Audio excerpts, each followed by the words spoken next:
Hello friends, എല്ലാവർക്കും പുതിയൊരു വീഡിയോയിലേക്ക് സ്വാഗതം. ഇന്നത്തെ കഥയിൽ പ്രിയങ്കയും വരുണും വഴക്കുണ്ടാക്കിക്കൊണ്ടിരിക്കുന്ന സമയത്ത് ബാക്കിയുള്ളവരെല്ലാം താഴെ നിന്ന് അവരെ നോക്കുന്നത് കാണുന്നുണ്ട്. പ്രിയങ്ക അപ്പോൾ പറയുന്നുണ്ട്, നമ്മളെ ഫോളോ ചെയ്ത് വീട്ടിലുള്ളവരും വന്നിട്ടുണ്ട്. അവരുടെ മുന്നിൽ അഭിനയിക്കണമെങ്കിൽ എനിക്ക് 5 ലക്ഷം രൂപ തരണമെന്നൊക്കെ പറയുന്നു. വരുൺ തരാമെന്നൊക്കെ പറയുന്നുണ്ട്. ശേഷം പ്രിയങ്കയും വരുണും ഭയങ്കര സന്തോഷത്തോടെ അഭിനയിക്കുകയാണ്. രണ്ടുപേരും എല്ലാവരെയും മുന്നിലേക്ക് ചെല്ലുന്നുണ്ട്. പ്രിയങ്ക ചോദിക്കുന്നുണ്ട്, നിങ്ങൾ എപ്പോഴാണ് വന്നതെന്നൊക്കെ. മുത്തശ്ശി അപ്പോൾ പറയുന്നുണ്ട്, നിങ്ങൾ പോയതിനു ശേഷം ഞങ്ങൾ അവിടെ ഇരുന്നിട്ട് ബോറടിച്ചു പോയി, അതുകൊണ്ട് വന്നതാണെന്ന്. പ്രിയങ്ക അപ്പോൾ പറയുന്നുണ്ട്, വരുൺ ഇനിയും പുറത്തേക്ക് പോയേക്കാമെന്നൊക്കെ പറഞ്ഞ് എന്നോട് സംസാരിക്കുകയായിരുന്നു. പക്ഷെ എനിക്ക് ഈ കണിമംഗലം തന്നെയാണ് ഇഷ്ടമെന്നൊക്കെ പറയുന്നു. വരുണിന്റെ അമ്മ അപ്പോൾ പറയുന്നുണ്ട്, ഇനി നിങ്ങളെ എങ്ങോട്ടും വിടത്തില്ല എന്നൊക്കെ.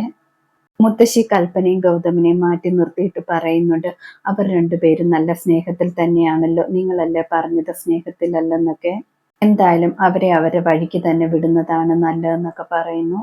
വരുണിനോടും പ്രിയങ്കയോടും വരുണിന്റെ അമ്മ പറയുന്നുണ്ട്, കൽപ്പനയ്ക്ക് നല്ല മാറ്റമുണ്ട്, അതുകൊണ്ട് നിന്റെ ഏട്ടനാണെങ്കിൽ ഇപ്പോൾ സന്തോഷത്തിലാണെന്നൊക്കെ. വരുൺ അപ്പോൾ പറയുന്നുണ്ട്, അത് നല്ല കാര്യമാണല്ലോ, ഇത് നമുക്ക് ആഘോഷിക്കണമെന്നൊക്കെ പറയുന്നു. എല്ലാവരും കൂടെ ചേർന്ന് ഒരു ഡാൻസ് കളിക്കാമെന്നൊക്കെ പറഞ്ഞിട്ട് എല്ലാവരും കൂടെ ചേർന്ന് ഡാൻസ് ഒക്കെ കളിക്കുകയാണ്. എല്ലാവരും ഡാൻസ് കളിച്ചുകൊണ്ടിരിക്കുന്ന സമയത്ത് വീൽ ചെയറിൽ ഒറ്റയ്ക്ക് സൂര്യ ഇരിക്കുകയായിരുന്നു. ആ സമയത്ത് ഗുണ്ടകളെ ഗൗതം വിളിക്കുന്നുണ്ട്. ഗുണ്ടകൾ അവിടേക്ക് ആരും ശ്രദ്ധിക്കപ്പെടാതെ വരുന്നുണ്ട്. അതിനുശേഷം വീൽ ചെയറിലിരിക്കുന്ന സൂര്യ തള്ളിവിടുന്നു. സൂര്യ ഉരുണ്ടുരുണ്ട് താഴേക്ക് പോവുകയാണ്. ആ സമയത്ത് ബഹളം വെക്കുന്നുണ്ട്. എല്ലാവരും ഡാൻസ് കളിച്ചുകൊണ്ടിരിക്കുന്ന സമയത്ത് വരുൺ പെട്ടെന്ന് സൂര്യ ഉരുണ്ടു പോകുന്നത് കാണുന്നു. വരുൺ ഏട്ടാ എന്ന് പറഞ്ഞ് ബഹളം വെക്കുന്നുണ്ട്. എല്ലാവരും വരുണിന്റെ പുറകെ ചെല്ലുന്നുണ്ട്. സൂര്യ ബഹളം വെക്കുന്നുണ്ട്, എന്നെ രക്ഷിക്കെന്നൊക്കെ പറഞ്ഞിട്ട് വരുൺ അവസാനം ഓടിപ്പോയി പിടിക്കുന്നുണ്ട്. വരുൺ സൂര്യയെ രക്ഷപ്പെടുത്തുന്നുണ്ട്. സൂര്യ പറയുന്നുണ്ട്, എന്നെ ആരോ മനഃപൂർവ്വം തള്ളിവിട്ടതാണെന്ന്. കൽപ്പന അപ്പോൾ പറയുന്നുണ്ട്, ഞാനാണെങ്കിൽ സൂര്യയെ നോക്കിക്കൊണ്ട് ഇടയ്ക്കിരിക്കുന്നുണ്ടായിരുന്നു, ഇവിടെ ആരും വന്നില്ലല്ലോ എന്നൊക്കെ പറയുന്നു. സൂര്യക്ക് തോന്നിയതായിരിക്കും, വീൽ ചെയർ എന്തെങ്കിലും കുഴപ്പം പറ്റിയതായിരിക്കും എന്നൊക്കെ പറയാണ്. മുത്തശ്ശി പറയുന്നുണ്ട്, എന്തായാലും ദൈവം രക്ഷിച്ചല്ലോ എന്നൊക്കെ. സൂര്യ അപ്പോൾ പറയണം, വരുൺ എൻ്റെ അടുത്തുണ്ടാകുമ്പോൾ എനിക്കൊരു പ്രശ്നവും ഉണ്ടാകില്ല എന്ന്. ശേഷം കാണിക്കുന്നത് വിഷമിച്ചിരിക്കുന്ന രാധികയാണ്.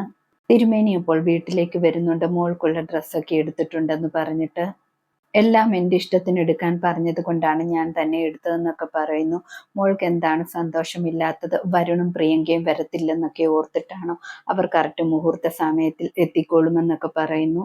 രാധിക ഒന്നും മിണ്ടാതെ സങ്കടത്തോടെ അകത്തേക്ക് പോകുന്നുണ്ട്. ആ സമയത്ത് തിരുമേനി യശോദയോട് പറയുന്നുണ്ട്, അവൾക്കൊരു സന്തോഷവും ഇല്ലല്ലോ എന്നൊക്കെ.